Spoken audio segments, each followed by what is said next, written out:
Hello, everybody. Welcome to another episode of the Thriving Adoptees podcast. Today, I'm delighted to be joined by Claire Magenheimer. Great to see you again. Really looking forward to our second conversation for the podcast.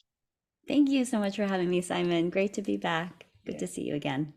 So Claire is an adoptee. She's also a coach. So you coach adoptees, right? Just a quick thing on that before we jump into the healing. How would you? So I'm sure people will be familiar with the term like a therapist. What's the difference between a therapist that works with adoptees and a coach like yourself that works with adoptees?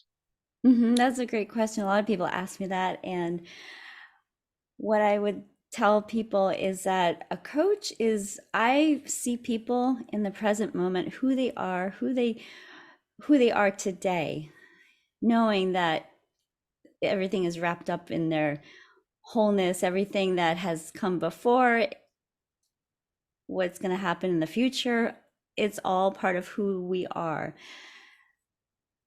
I work with people and with the premise that everyone is whole, no one needs fixing. I truly believe that everything we want and strive for to overcome in our journey is within us. We have a lot of the answers. We have innate wisdom within ourselves.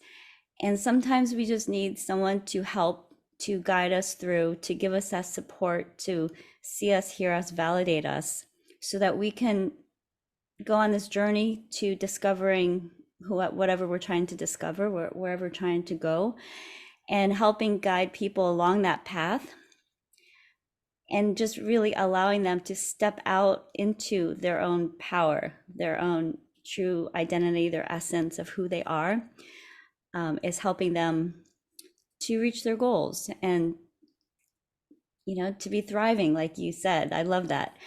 And where a therapist will work with someone and look at the past a lot and try to, help them, come to terms with some of that.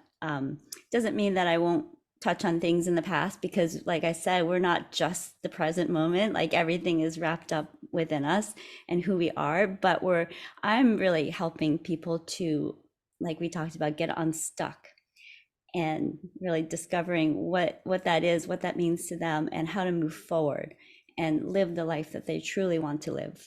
Yeah. Wow. So one kind of challenge that comes to my mind from that is one of the we're focusing on healing today. So one of the questions we talked about asking was, what does healing mean to you? And I guess on one level, if you're saying that people are already whole, then healing's probably got a different meaning to you on that basis, does it? Yeah, so this is something I was really looking forward to talking with you about, because when you asked me what does healing mean to me, I was really reflecting on that. And my answer today is a different answer from what I would have given you a year ago or 5 years ago or 10 years ago. So my healing today, what it means to me, is different from, maybe like 8 years ago, when I would say I was really starting to do that work on myself. I was coming out of the fog, and I was, just trying to figure out like who I was. And that healing was very different from what I needed back then. And back then, I would say that I did not feel whole. I felt very broken. I felt like there was actually a literal hole in my heart. And I was just going around trying to fill that with something to feel whole again, something that I needed. And I felt like whatever that was outside of me. It was finding love through a relationship, or it was finding happiness through, my career, or, trying to find my identity, or, maybe even reunion with my biological mother. That was what I felt back then I needed to heal. So you were looking outside yourself, Hmm. Hmm. and it sounds like you're not looking outside yourself anymore. Yeah, yeah, exactly. Today, my healing looks completely different. I mean, I'm still along this journey, and I'm not saying that I am completely healed. I don't think they'll ever be like, finished with my journey. I think it's just like a spectrum of where you are. And so today, what it looks like, I really I have a better understanding of my identity, who I truly am, and being able to connect to myself, my true being, my essence, not just what I look like or my story, who I am at the core of me. That's something that I've been really working on, and that's helping me to really reclaim my story and figure out who I am without all of the stories that I was told about, how I got here. From maybe my adoptive parents, they told me certain things, but that story started when I was adopted, and I have a whole story before I was adopted, and I didn't have any information about that. So like that was something who I'm figuring out who I am and how to navigate the complexities, dealing with triggers and having this healthy sense of self that I can live my life with boundaries that are feel good to me, and just being in a place where I feel like I don't have to relive all of the traumatic experiences. Like I did that through therapy. I did years and years of therapy. So I felt like I was just reliving all of the experiences to try to get to the root of what's going on with me and how can I overcome these traumas within myself, and how can I feel whole again. So today is more about I'd say really connecting to myself, connecting to my body, my sense of being, my spiritual self. These are all things that I've come to um, this place in my journey where that's what feels healing to me. Something that I think is like interesting, your logo is, thriving adoptees, and so that's something that I think we all strive for, is to be thriving. And so that's what I've been doing a lot of work on myself. How can I feel and how can I be in a state that's more thriving, expansive, rather than being in a wounded or contracted state.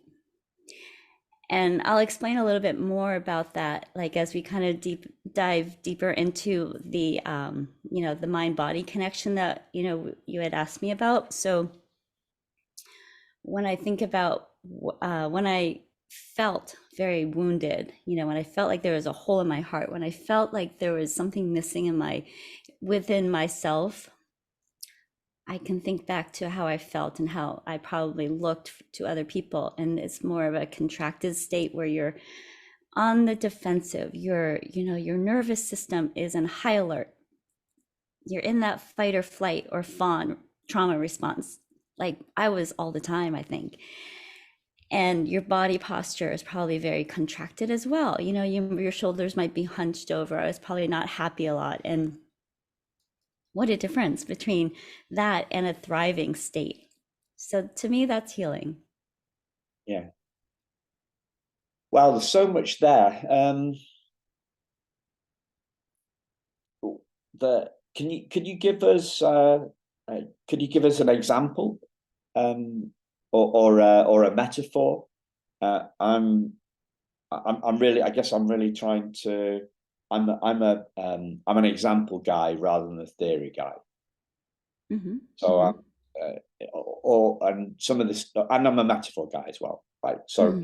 but what when you're talking about being, you're talking about being on the defensive and a shift from a reduced state to an expansive state. Can you talk a little bit more about that? Mm-hmm. Mm-hmm. So one metaphor that comes to mind is thinking about a wound.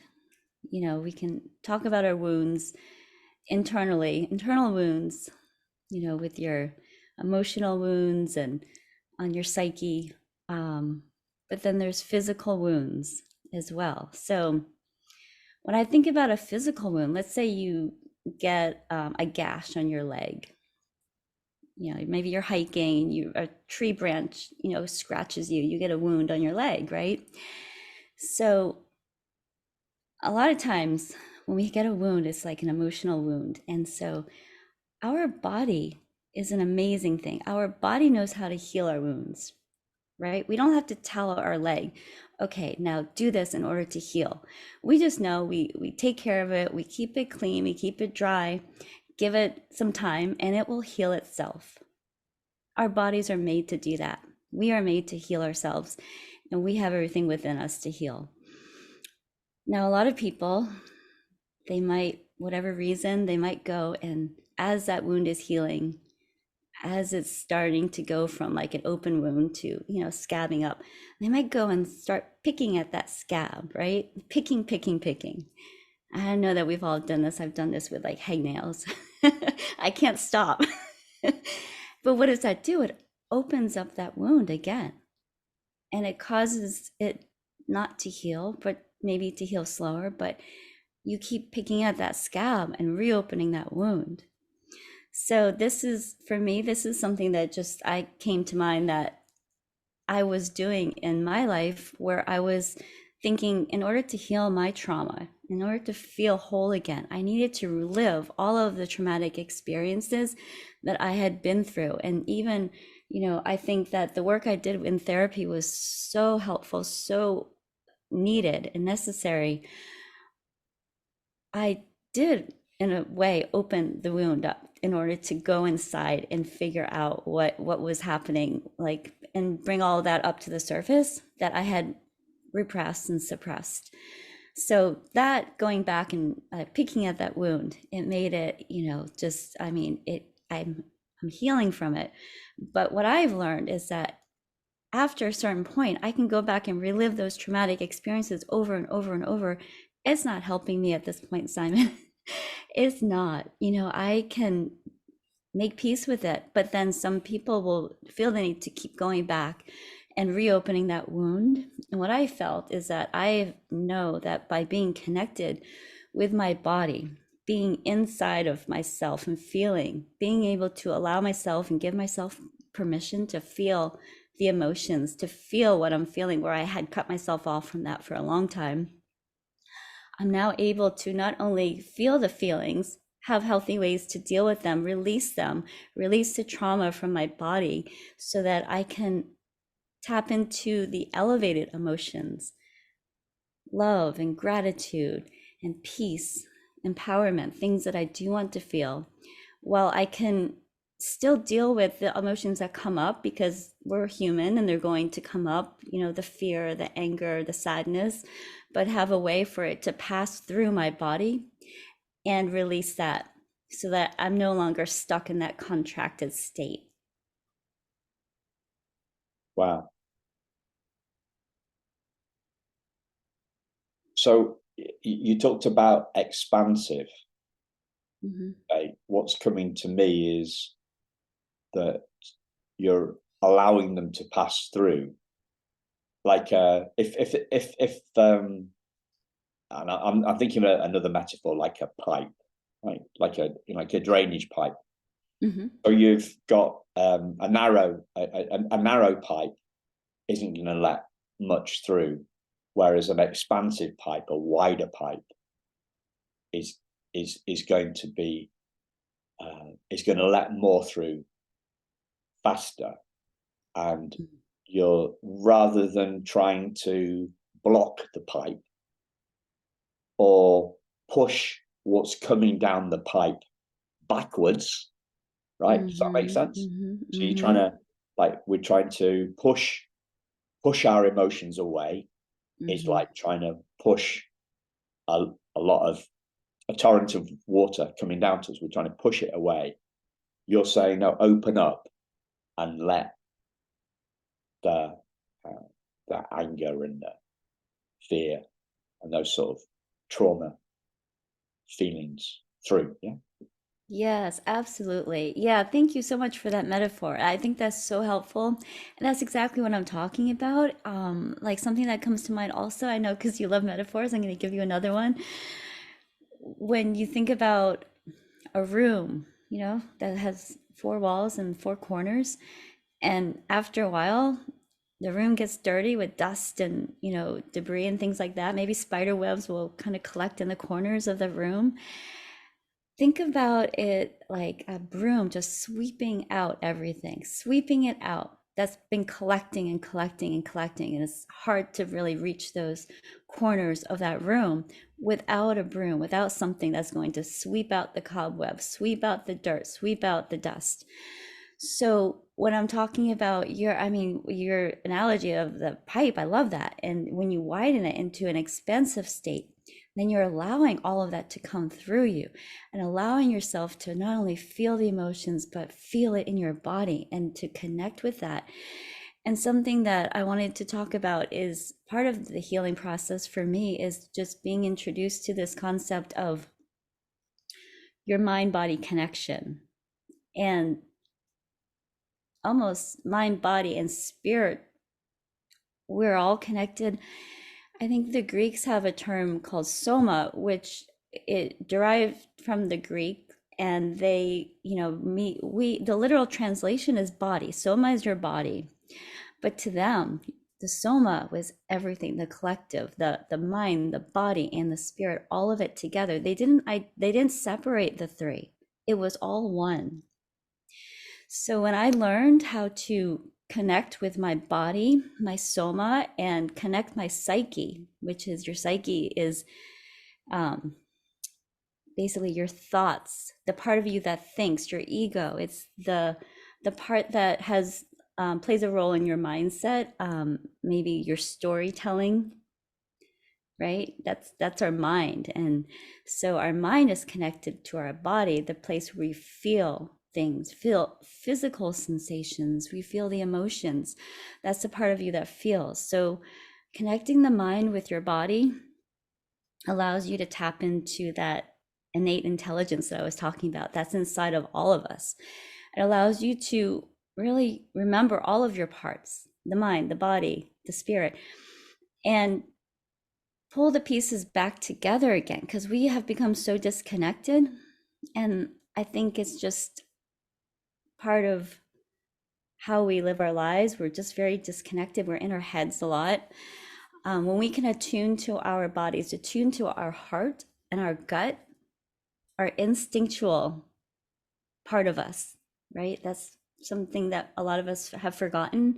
When we attune back to these parts of us, we are now remembering all of the parts of us and coming into that innate intelligence where we can read our bodies, we can read our gut instincts, and then we can use that to change the story that's playing in our minds into more of an elevated, beautiful story that we want to feel. We want to have that feeling rather than being in that dark place where I think a lot of us are when we are feeling stuck or contracted.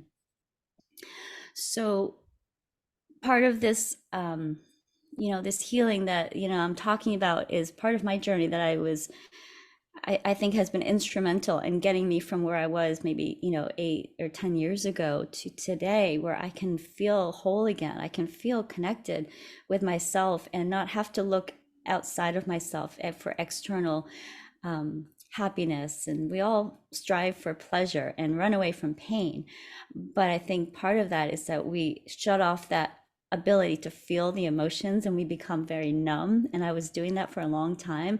I was not able to really process all of those heavy, deep emotions that I was feeling. And so I just pushed them away, like you said, like closed up that tube, that valve, and I wasn't allowing it to come through. But when you do allow it to come through and feel it, you can process it, you can feel it, but then you're able to feel the highs also. And that's where it's so beautiful, living life where you're able to not only feel all the emotions and process it and let go of them instead of holding on to those, you're able to feel the elevated emotions. And that's just beautiful to me. And that's part of my healing journey for sure. So what came to my mind as you were describing that was my mind rejecting my feelings. Does that make sense?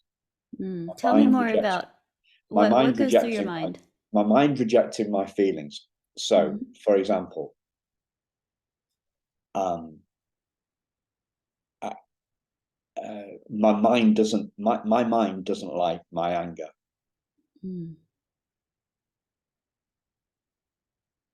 What does it think about that? Sorry? What does it think about your anger? Well, it's worried. Mm-hmm. It's worried. It's worried that the anger could get the person into trouble.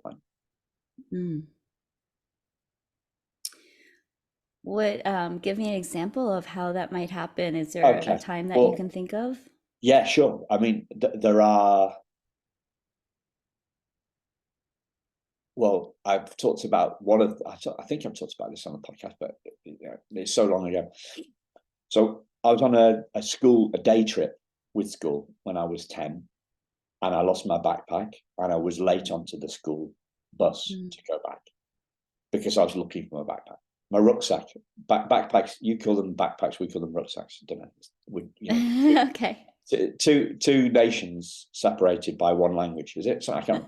Anyway, so as I got onto the bus, the school coach and whatever, this kid who was also called Simon, another Simon, he kind of sneered at me about the fact that I had lost my rucksack, and I just snapped and punched him in the face. So have I done that since? I've probably not, but I've got close to it, and so my mind is wary of my anger. It knows how it can cause stuff. Yeah. So that paints a really vivid picture of what you must have been feeling when you felt that need to punch him. Well, you felt anger, right? I didn't feel. I don't remember feeling the need to punch him. I don't remember thinking at all. I just remember flipping. It was an instantaneous trigger. He was 2 foot away from me, in my face, sneering at me, and my arms more than 2 feet long, and I just snapped, bang. Yeah. Wow. So when you think about it now, like you remember that incident, where do you feel that anger in your body? I'm doing some work with my therapist on this at the moment. In my upper chest, yeah, upper chest. Okay. Yeah, so you feel it in your upper chest, and then you have that emotion, that anger, right? And then what is your mind saying? What was the story in your mind then? Well, why is this guy making fun of a mishap, making fun of me for having a mishap, for losing my rucksack? Why do you want to do that? Do you know? Having a laugh at somebody else's expense. So you felt like you were being laughed at, or kind of felt like he was making fun of you? Yeah. Or making fun of me, and making fun of what had happened, making fun of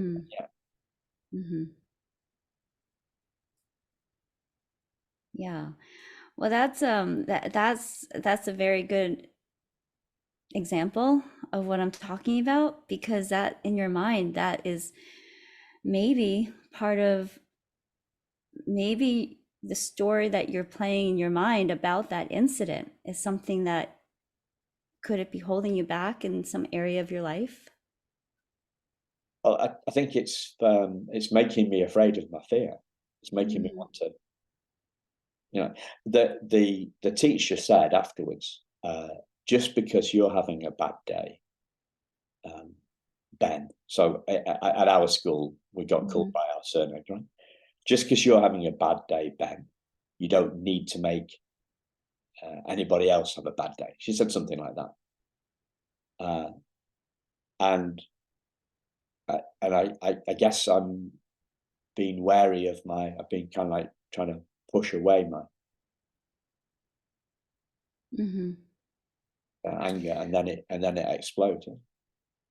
Yeah, yeah. So I think that's normal that we want to push it away because in society we're taught, even not even taking gender into account, but we're taught that anger is not a very pretty emotion to see. Like we're taught to to suppress it. We're taught to don't show that side of you because people won't like you. They're afraid of that. It's not really a good look on most people. So what do? We suppress it. So then you're talking about this need to you have to punch him to get out your anger. So what if you had a way to feel the anger and let it go so that you didn't have the need to punch him Yeah, or to take it out on someone in that way? That's what I think a lot of us would want, right? Is what I want. I want to be able to feel as normal. We all are going to feel those emotions. We have anger in all of us. That's part of us as humans. So that's something that I have been learning about. I don't know if you've ever read the book Waking the Tiger by Peter Levine. I think I've heard that. It's a great read, and it's something that I dove into when I was learning all about this mind-body connection. And so looking at, how the nervous system works and how he had a very interesting take, and his perspective on healing or trauma is that he focuses on the body sensations, the somatic experiencing is what we call it. And he did a lot of research and looked at wild animals. And there's a video on YouTube, you can look it up. It's looking at, there's one with a polar bear being attacked, and then an impala also. So what it shows that these wild animals, they're just going along living their life, and all of a sudden there's like an attack, like a tiger will attack the impala, and the impala is probably feeling that, like, the adrenaline running through their veins, and just like that fight or flight kicks in, like it would happen for any of us if we were attacked by a tiger, right? So then they're in, like, fight or flight. They flight or they play dead or whatever they do to escape getting killed by this wild animal, right? And so afterwards, after the animal goes away, it survives the attack. And what it does, it starts to heavy breathe, deep breathing, and then the whole body will shake. It's like it's shaking out all of that energy that, it's just regulating its nervous system. And it just gets up and walks away like nothing happened. It doesn't carry that stress and that trauma with them because it has a healthy way to release it. And Peter Levine, he looked at this approach, the way the wild animals have this built-in innate ability to release that trauma and regulate their nervous system so they don't carry it around with them. And humans don't have that. We're not taught that. I mean, who teaches like breath work to children in school? Like, I feel like that's something, a skill where if we learn how to regulate our nervous system from, the sympathetic state, the fight or flight, to the parasympathetic, calm, rest and digest state, we're not always living in either one. And it's okay. We can fluctuate between the two, and that's healthy. But knowing how to regulate and come back to the homeostasis rather than living in that fight, flight, or fawn state where we're hypervigilant, we're just always on high alert. Cortisol is high, and some of us live there all the time. We don't have a healthy way to regulate and release that trauma and release that stress. if we did, I think we'd have a lot more happy people roaming the earth. I think it would help with a lot of the problems that we're experiencing in society. I mean, war, like it just comes to mind, all the suffering and like division between people these days. And we're all connected. We're all connected on a spiritual level, like an energetic level. And yet we're so divided. I feel like that just this has come to a really bad place, but also just within ourselves, being able to regulate that. So having that release, I found through somatic breath work and tapping into that somatic experiencing, and taking what I call it is a bottom up approach to healing. So a lot of people will go through the talk therapy, and that's what I did. That was my journey. I started with the talk therapy, and you try to talk your way out of feeling, like you said, like your mind was telling your body, I don't like the anger, and you're trying to deal with it and tell your body not to experience the anger, but you can't help that. As part of who you are, you're going to experience this. So taking a bottom up approach, what it does, it allows you to connect with your body so that you can learn how to regulate your emotions, tap into the physical sensations, and feel the connection to the emotion that's tied to the physical sensation. If it's your body's like in a, heightened state of awareness, if you're feeling anxious, if you're feeling that need to people please, all of these are the ways it manifests. And then being able to release that, experience that feeling, and let it go from your body, then you can now bring into your mind any stories that you want to create, rather than always playing that story over and over again. The one that might be not serving you today. It might be telling you, oh, you need to go and do all the people pleasing. You need to, be an overachiever. You need to, numb out with your addictions, with food or alcohol or sex or gambling, whatever it is that we do. So when we have that approach, we can deal with it in a healthy way, release all of that stress from our bodies, like the wild animals have this built-in ability to do that. And then we can really tap into our emotions, feel our emotions, and regulate it, because we're not on our emotions. But some people, like I've done this in the past, where I felt an emotion and then all of a sudden I became that emotion. I was just a ball of stress, anxiety, and that was who I felt I was. But we're not. It's just a feeling. It's just an emotion. It'll pass through us. Yeah. Wow. Yeah. You mentioned the hypervigilance word halfway through, and that's the word that was coming to my mind. And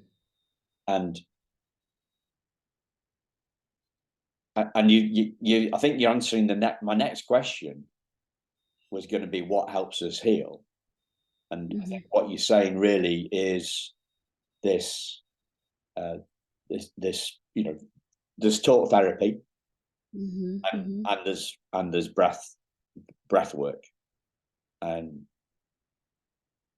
the breath work is the bottom up approach. And that, I'm putting words into your mouth, so let me ask you the question instead of answering it for you. So what Okay. helps us here? What helps us heal?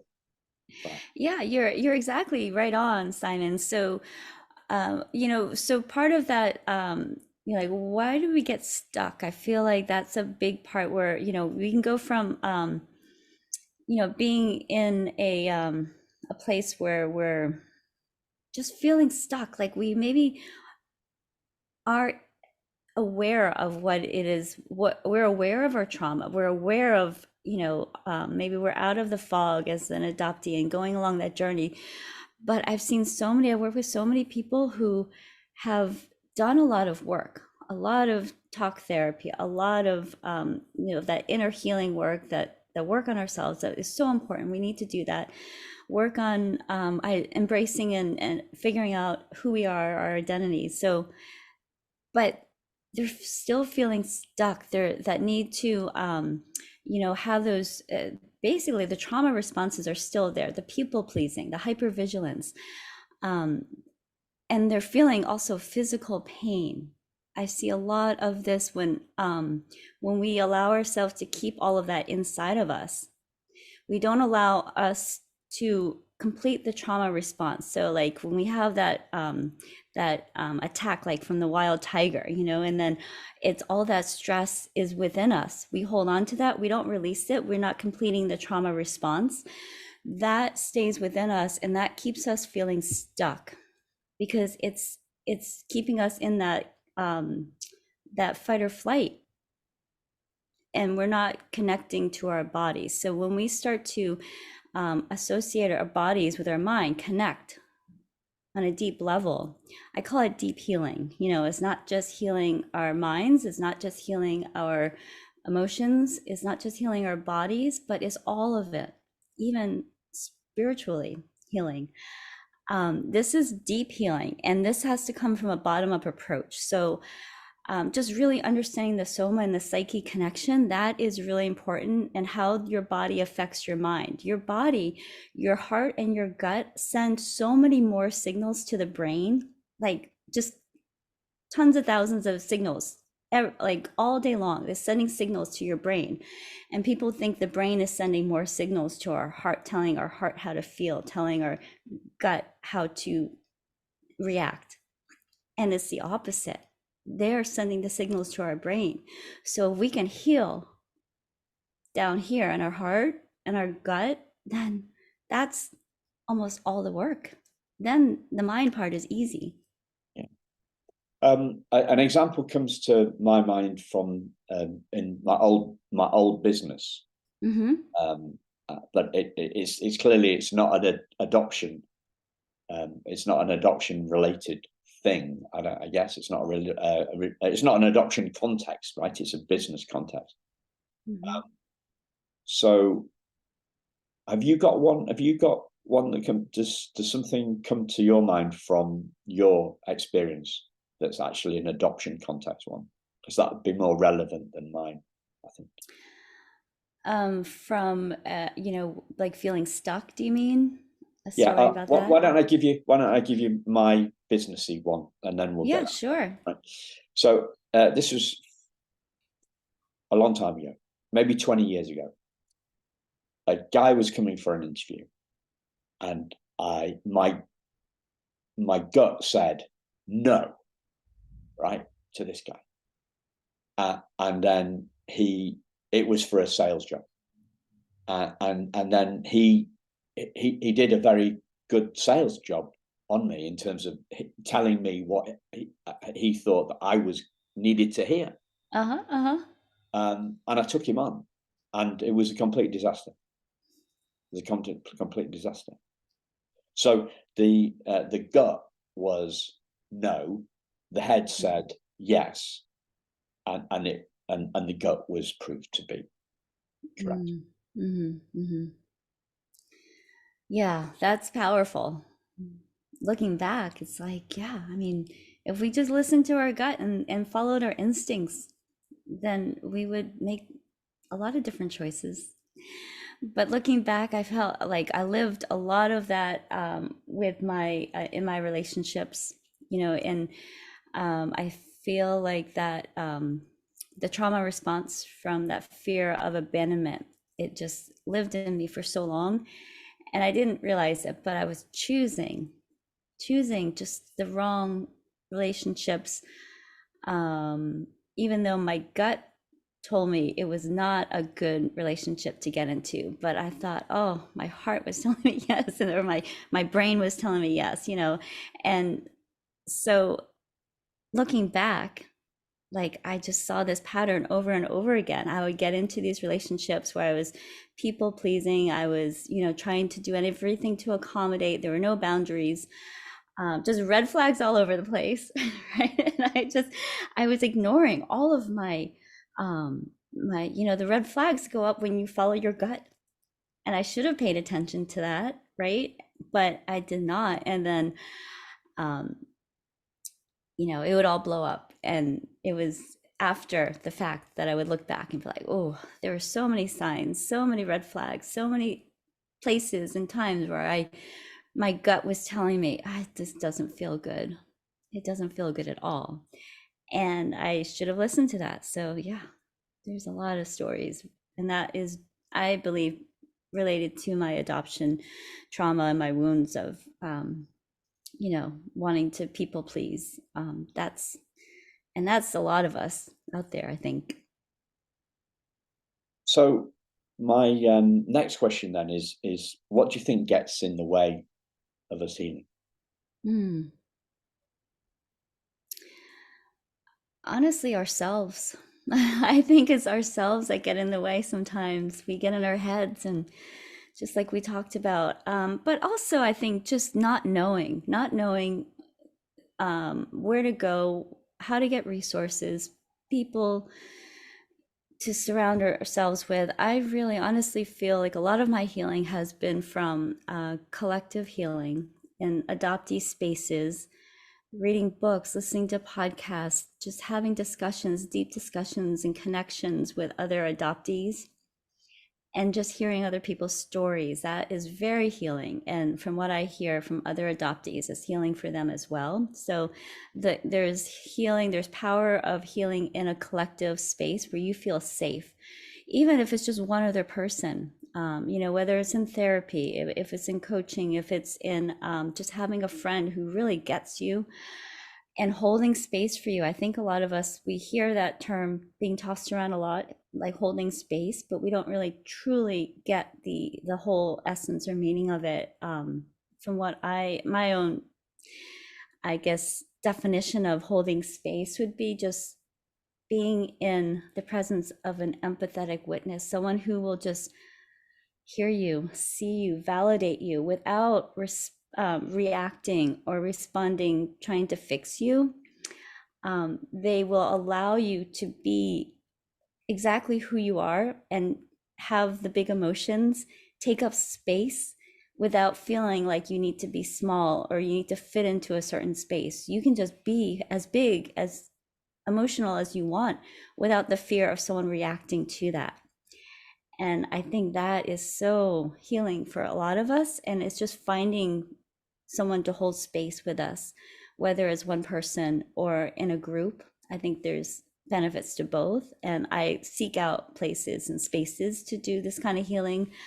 That is something that if we don't know how powerful that is. So that's something I am trying to just really open up spaces for other adoptees to experience that healing, because it is so impactful.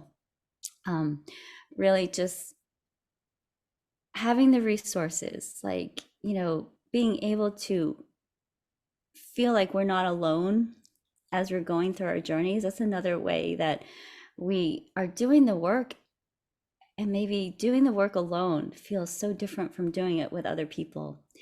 And just feeling supported. And that's something a lot of us, I think, feel like we don't fit into places. So we feel very alone. We feel not like other people have to have the same exact experiences as us as an adoptee going through our journeys, but just knowing that we're not alone in these feelings. Like what I'm feeling today, whatever it is I'm not alone. There's other people out there that are also experiencing this. And so having a connection to other people, I think, is very important. A lot of people don't have that. And so that might get in the way of their healing. But yeah, if you're really experiencing,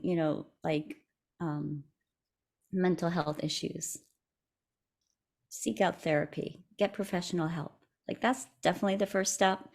And then having that support from other, spaces like the adoptee groups, or,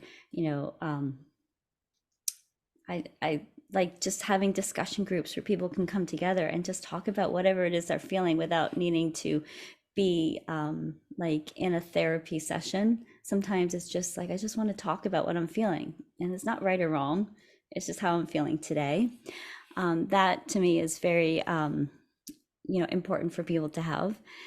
And then, like I talked about the importance of being connected to yourself, because I think that's part of the process of when we're going through or experiencing trauma. And trauma is not what happens to us. It's what's left behind after the experience. It could be anything, a traumatic experience could be anything from, that experience you had on the school bus with your backpack. That was very traumatic for you, it sounds like. So it left behind the trauma, but it could be something completely different. So everyone's experience with trauma, what they take away, what they internalize, and what's left behind, that's the trauma. That's, what we're dealing with.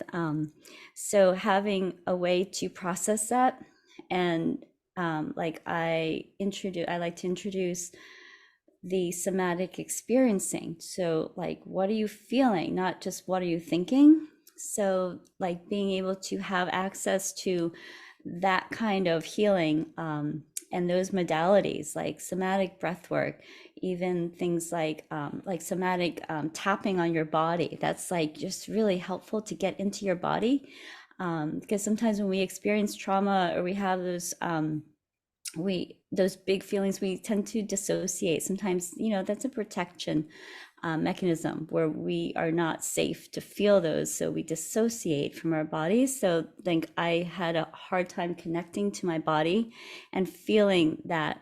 So it took me a while, but like the tapping on my body, the breath work, having a practice. I do a daily practice. Sometimes it's just like 5-10 minutes a day, but that really helps me to feel like I start each day really centered and grounded and aligned with myself. It's important to me to feel that way rather than waking up anxious or depressed, or, which I do a lot. And then what's the first thing a lot of us do is we reach for our phones, we start watching the news, we get on Facebook, or we start answering emails or text messages, and already we're feeling anxious and stressed.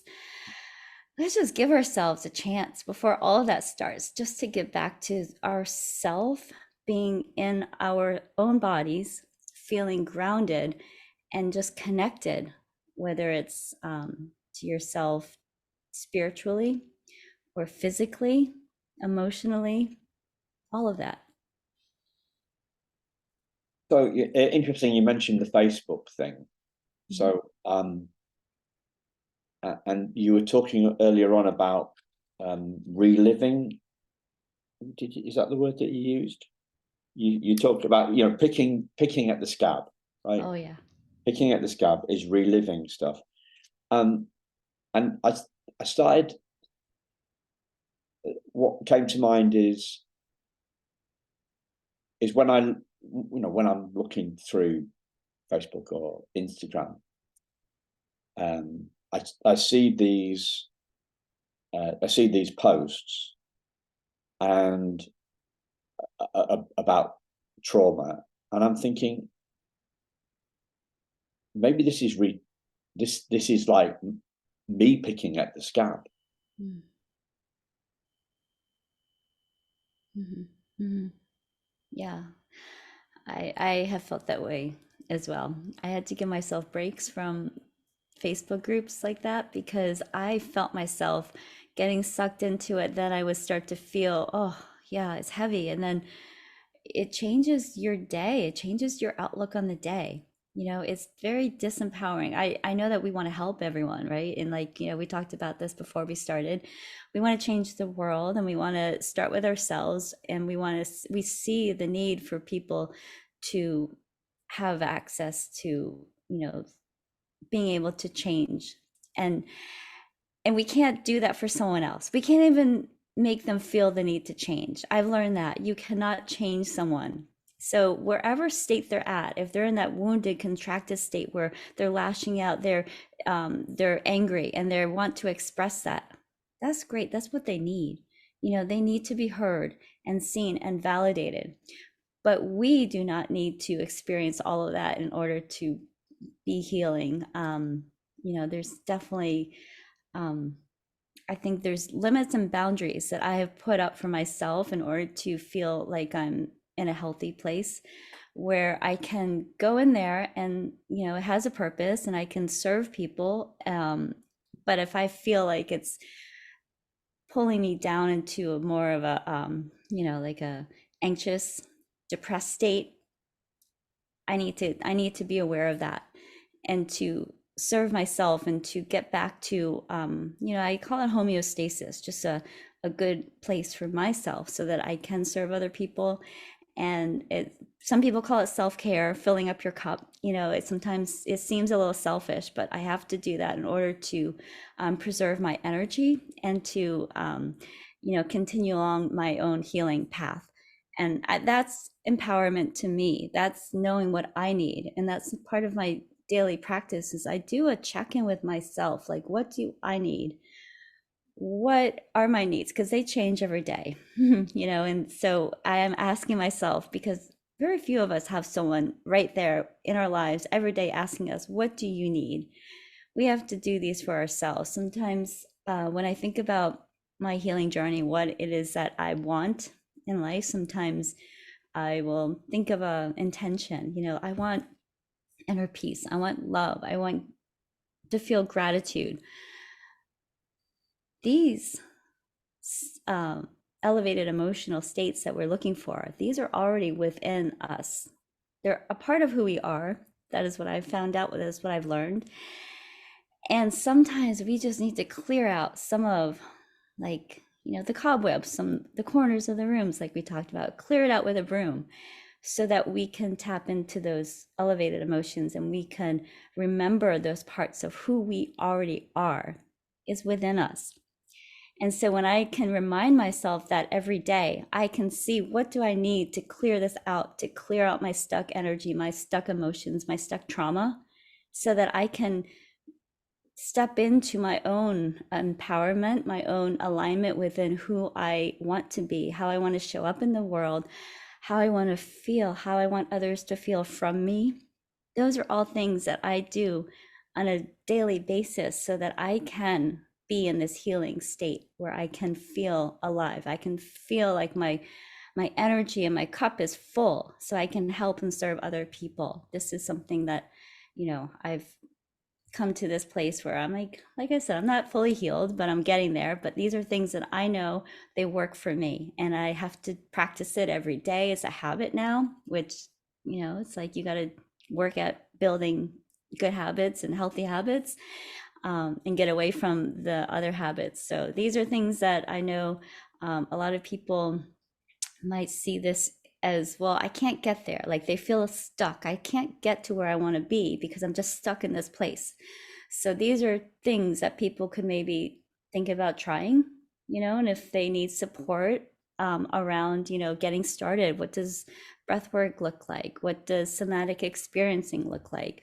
You know, all of these things that you can start doing. They don't require, tons of resources. They don't require a ton of money. You can start doing this for yourself every day, and maybe realize that, like, getting out of some of those Facebook groups that are bringing that feeling of anxiousness and depression and anxiety, that might be a good place to start.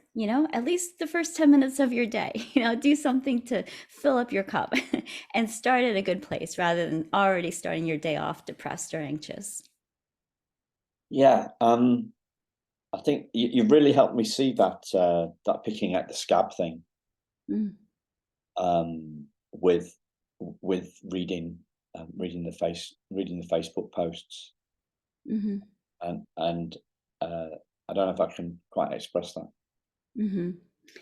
Another Yeah, thing I wanted. Oh, go yeah. ahead. I was sorry, I talked over you. No, go ahead, please. So I think I've been. I don't know. No, I'm not quite sure how to express it. It'll come to me. The other thing that came to me is probably a bigger point. Is this, and it's again on the back of what you've said, and this healing. So you've set out healing from a few different angles. Yeah. So you've talked about um, psyche and spirit and emotion, and what it means to me is, that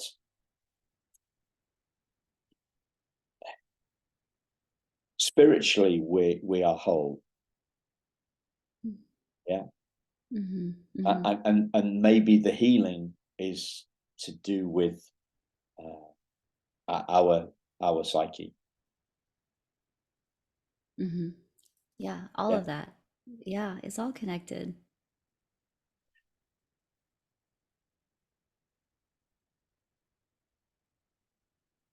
Breaking it into that helps me somehow. Maybe I'm being a bit left brainy, a bit logical, right? So it's a both thing. Like we're either in most, well, how I used to think, right? You're either whole or you're healing. Mm, It's one or the other, right? mm, And what gives me somehow more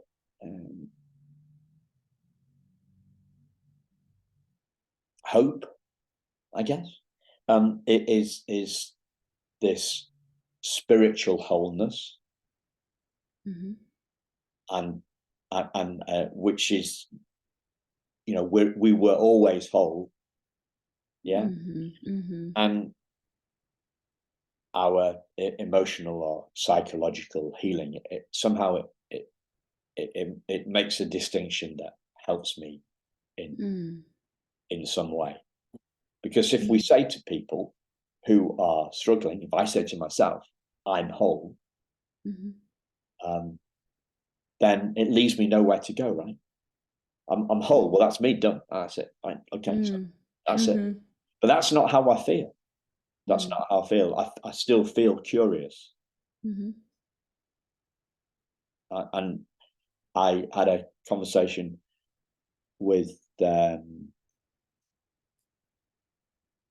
Glenn Murray. I mentioned him to you earlier on, right? He's coming on the podcast soon.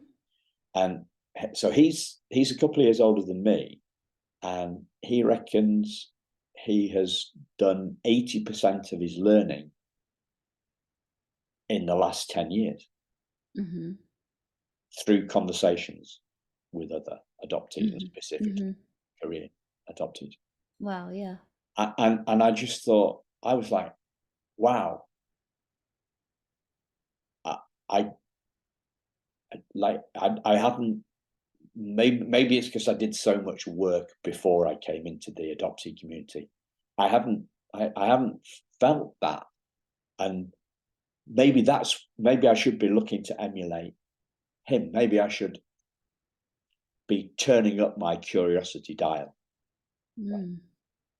And I tried to do a podcast about this morning, single-handed, just me talking about it. And I had 3 or 4 goes, and I just thought, no, this isn't working. It's not Oh, making sense to me. So what? It's not going to make sense to anybody else. So I thought, well, no, I won't bother. I won't bother pushing it. But yeah, that turning up my curiosity dial, I think will bring me a lot of um, uh, benefits. And I think the other way, so what's been keeping me stuck has mm-hmm. maybe my mind has been a little bit set. I've been a little bit set in my beliefs, Mm-hmm. where but I hadn't seen that. I You hadn't seen. haven't seen it? You mean you haven't seen how you have been stuck there? Well, until Glenn dropped this 80% stat on me, Mm-hmm. right? So I think he's 63. I'm 57. And he said, well, since in the last 10 years, I've been doing all these interviews, and I've learned so much. And I just thought, maybe I should be dialing. I thought I was already pretty curious, but I see scope for even more curiosity. Yeah. I think that you're right in that being curious is a way that we can figure out what it is that we need to learn, how we're going to learn it, and that's how we're going to ensure that we're always going to stay growing and learning and healing.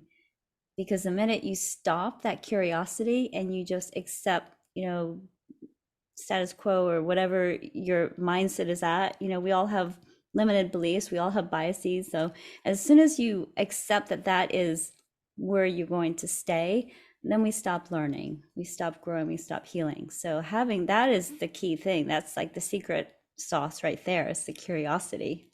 Yeah. Yeah. Wow. Is there anything else that you'd like to add that I've not asked you about? I think there's one thing that I wanted to touch on, and we kind of talked about the healing. I guess the healing on the emotional level, the mental and physical level. So that's one thing I wanted to touch on, was the physical healing, and what that looks like. I've been doing a lot of, since looking into, the mind body connection, doing a lot of reading. I'm sure you're familiar with the work of Gabor Mate. Has Yeah. a book, When the Body Says No, and it looks into exploring the stress disease connection. So that is something fascinating that I have been discovering as I connect with other adoptees and learn about their stories. There's one thing that is a common thread that I found. It's not the case with every single one, but there is a common thread that there is a lot of physical illness, chronic illness, sometimes disease that they're dealing with, pain in the body. And that's something that I have dealt with my whole life. And it was starting, I guess, as a baby, when I would have a lot of skin rashes all over my body. And I had like I have scars under my neck here from, the doctors trying to treat the rashes. And I would like scratch at them when I was a baby. So I had to wear like socks on my hands. And so there's something that comes, and I've dealt with it all my life. And then as an adult, it kind of tapered off. But I noticed when I would have flare ups, when I would have, a really bad rash pop up, it was always after I went through a very stressful time of my life. And I know as a baby, like one of the stories that I was told about how I was, that I would never cried as a baby. I was adopted at 18 months old. And at 18 months old, I didn't have the language. Well, I was speaking partly Korean. So I was adopted from South Korea and came over to my adoptive family, who's white American. And so they didn't speak Korean. So I had to quickly learn English, but I didn't have language, like most 18 months old don't fully have language. So I couldn't express what I needed, but I also feel like it was part of my protection, like not expressing my needs, because I had this innate fear that back even as a baby, people pleasing and just not being able to express what I needed. So I didn't cry. I didn't ask for anything. I was the perfect child. I was always seeking to be the good girl. And that stayed with me. But when I go through very stressful periods, I would experience this rash breakout.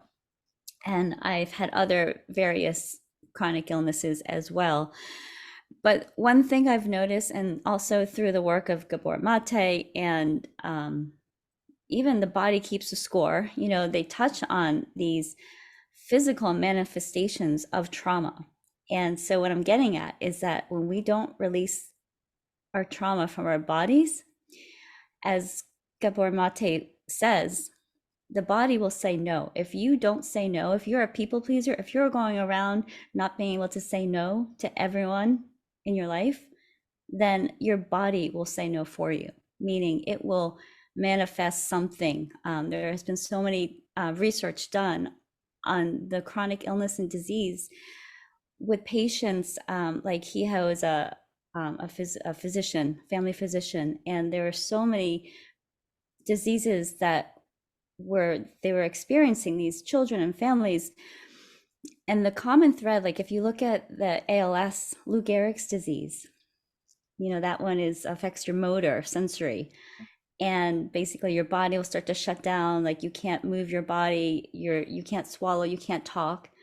So they did this research study, and all of the people involved in the study, it was a big study, who have this disease, they were people pleasers. They were not able to say no.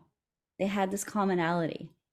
And so it was manifesting by, in their body. It was just shutting down, like their voice, they couldn't talk. This is their body's way of saying no.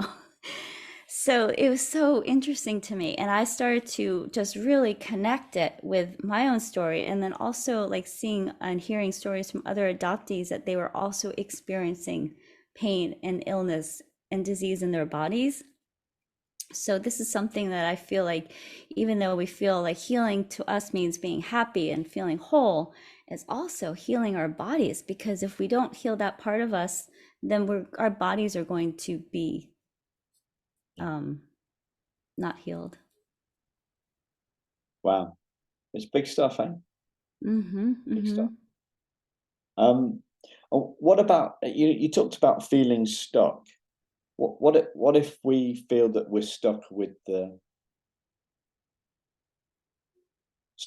primal wound? Because I felt that way for a while. Mm-hmm. Mm-hmm. Yeah, that's a big one. That's a deep one. The primal wound. I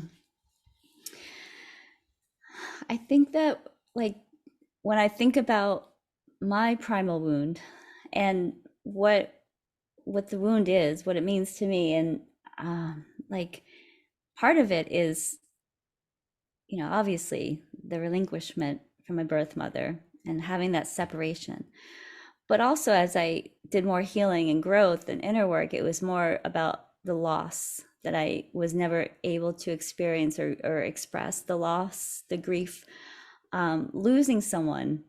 And no one really recognizes that that's a thing with adoptees. It's like all about, how you make your adoptive family so happy. They love you. And, they don't really talk about you're losing so much. And that wound is what a lot of us are still carrying around. And one thing I do know, that just from my own awareness, that I don't know, like the first 18 months of my life, I don't know anything really. Like, I don't know if any of the information I was given is even true. I don't know if my birthday is true. I don't know my name. I don't know where I was found or any of that information. But what I do know is true is something that we were born with, is our ability to be connected to ourselves and all of the parts of ourselves. Like I talked about, having this innate wisdom inside of us. That's our birthright, right? We're all born with that connection. And even if it's severed, like we disconnect from our biological mother, we disconnect from our culture, we disconnect from our language, our first language, that connection within us that we have, we are born that way. That's our birthright. And we can always come back to that. Like if you feel stuck, if you feel like you need to, reconnect, but you don't have those connections, you're missing your birth family, whatever it is that you're feeling, coming back to that part of you. Like when I feel this way, I connect to myself, and knowing that this is my birthright, this is something that people can't take away. Like I didn't have a choice in being adopted. I didn't have a choice taking away all of those things from me, but this is something that no one could take away. So that gives me peace of mind in that healing that primal wound. And I think that before, like back in the beginning of my journey, I thought healing meant reunion with my birth mother. And that was something I felt was like, oh, well, once you reconnect and you are in reunion, and then you're healed. And after hearing so many other adoptee stories and who have been in reunion or are seeking reunion, and there's so many complexities to that, it's not always the case that that is what heals us. So I found the one thing that heals me is just that connection within myself. Yeah, And we all have that. yeah. I love that. I had this slightly strange parallel idea to what you just said then a couple of days ago. So it was, I was thinking about what does research show that everybody ignores, right? Mm-hmm. And it's not, this isn't adoption related, right? This isn't adoption related. So all the research in the world says that money doesn't bring you happiness. Mm-hmm. And yet we have to learn that for ourselves. We will definitely there's no way that we'll take that unless we see that as the truth for ourselves. Then we have to see this. We have to see it for ourselves. And Jim Carrey, the actor, talking about this, he says, "I wish everybody could be rich and famous, and then they realize that it's not all it's cracked up to be." Yeah, That, I right? remember him saying that. Yeah, and it's a great thing, right? So it's a bit like the reunion thing is a kind of a strange parallel to me, right? If we've got in our heads, right, reunion. I just put down reunion does not necessarily lead to healing. Mm-hmm. Reunion, and I put a little equal sign and then a cross sign. Reunion doesn't equal healing. Mm-hmm. And I think that's got to be one of those things that we see for ourselves, like the money thing. Mm-hmm. Mm-hmm. And there's a flip of that in my case, is that I had the biggest healing moment in relation to my birth mother, Mm-hmm. reading a letter from her about this teddy bear and feeling her love for me and feeling at one with her. And then 6 months later, I found out that she died. She Mm-hmm. died, and she died a long time before I went searching. And people say that's a real shame, and I say, yeah, it is a real shame, but I didn't. I felt that I'd had that spiritual connection with her, reading that letter from her, and given that experience that I'd had, the news that she died didn't upset me because I'd already felt one with her. Does that make any sense? Oh, yeah, I got chills like that. Like that hit me hard. Thank you for sharing that so much because that yeah, that what you just said right now, it I felt it like a full body feeling that that connection that you have with her is more than just the physical, the meeting, the reunion. And that connection, you, I don't know, heard about like well, generational trauma, even though like we don't like know, like I don't know my biological mother's her stuff, her trauma, her DNA, but I feel like a lot of it is passed down. And I mean, there's a lot of awareness around this, and so like this is like felt, even though you're not in a physical room with them, like you're feeling them. And so what I felt from that story with your mother, that connection is more than just a physical connection, more than just reunion. Yeah, and perhaps an easier way of getting at it, struck me is, we say that our loved ones live on in our hearts, Mm-hmm. Mm-hmm. right? That and when we feel that, when Mm-hmm. that's not just a theory, yeah, Mm-hmm. when Mm-hmm. that's practice, when Yeah. that's not just an idea in our heads, that's an Mm-hmm. experience. When Yeah. we experience that our loved ones live on in our hearts, that's what I'm saying. I felt I had felt merged with her. Mm-hmm. I didn't actually, yeah, I felt her and I were one. That's the feeling that I had, really. Wow, that's beautiful. Mm-hmm. And that's something that you have to experience. Yes, It's like the it's an experience, not an idea. mm-hmm, for sure. Wow. But you like that whole thing about picking at the scab, me picking at the scab with this, with the looking at the Facebook post and stuff. Mm. I think I can express it now. So I was kind of angry with that. I was angry at their anger, and I wasn't. I was angry at my own. Mm-hmm. Mm-hmm. Trauma. Yeah, and you have every right to feel that anger. But you know, that's a part of all of us, I think.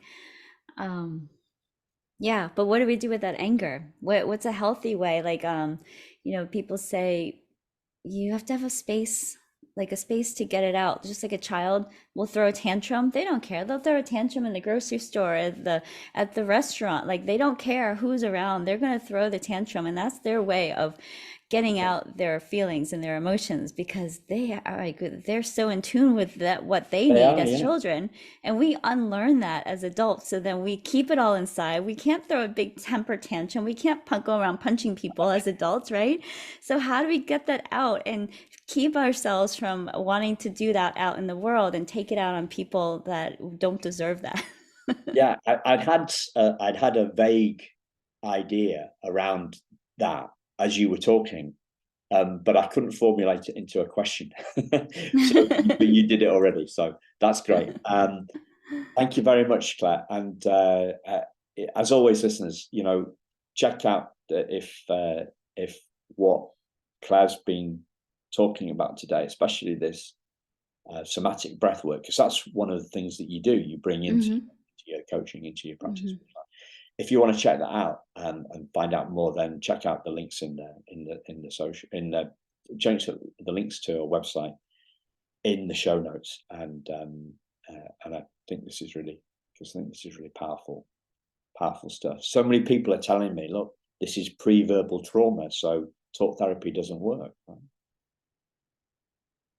How can talk, if we haven't got words, if we can't talk about it, if we haven't got words for it, if we haven't got language for it, how on earth can talk therapy heal non-verbal stuff, pre-verbal stuff? It just can't, can it? Mm-hmm, mm-hmm.